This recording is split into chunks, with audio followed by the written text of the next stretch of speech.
নারীর প্রতি সহিংসতার প্রতিবাদে বিয়ানীবাজার সরকারি কলেজ ছাত্রদলের মানববন্ধন পালিত হয়েছে।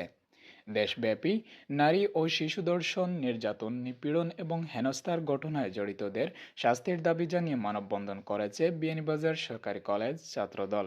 সোমবার দুপুর 2টায় কলেজের প্রধান ফটকের সামনে মানববন্ধন করেন কলেজের শিক্ষার্থীবৃন্দ। এ সময় কলেজের অধ্যয়নরত বিভিন্ন বিভাগের সাধারণ শিক্ষার্থী অংশগ্রহণ করেন। মানববন্ধনে বিয়ানীবাজার সরকারি কলেজ ছাত্রদলের সাধারণ সম্পাদক রায়হান আহমদের সঞ্চালনায় বক্তব্য রাখেন সরকারি কলেজ ছাত্রদলের সভাপতি রাহিম হোসেন।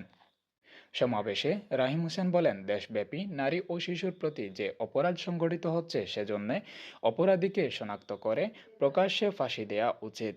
এভাবে একটা দেশ চলতে পারে না।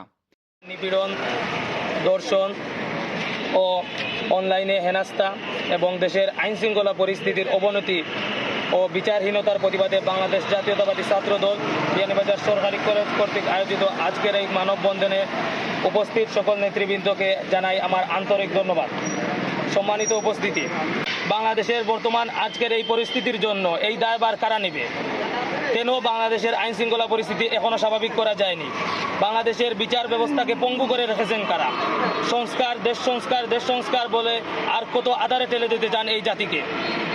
আমরা বিগত 15-16 বছর ধরে এই দেশ সংস্কার উন্নয়ন বাণী শুনে অভ্যস্ত, কিন্তু আর কত?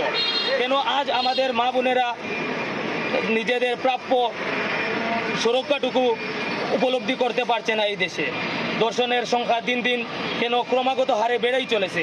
আজকে আমাদের যে বোন আসিয়া ধর্ষিত হয়েছে, এই দেশের আরও শত শত শিশু দিন দিন ধর্ষিত হচ্ছে এবং এই দর্শকেরা স্বাধীনভাবে এই দেশে চলাফেরা করছে।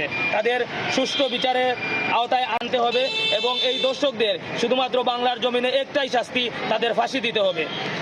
তিনি বলেন, নারী শিশুদের অধিকার নিশ্চিত না করে কোনো সমাজ উন্নতি করতে পারে না।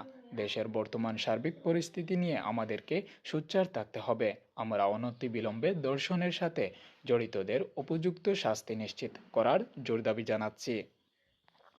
আমরা বাংলাদেশ জাতীয় ছাত্রদলের পক্ষ থেকে আমরা বলতেছি, আমাদের ছোট বোন আসিয়াকে দর্শন করা হয়েছে, কাল আমার বোনকে দর্শন করা হতে পারে। সহজ কথা হলো, আমরা কোনোভাবেই দর্শন এই বাংলার মাটিতে কোনো দর্শকের দায়ী হবে না।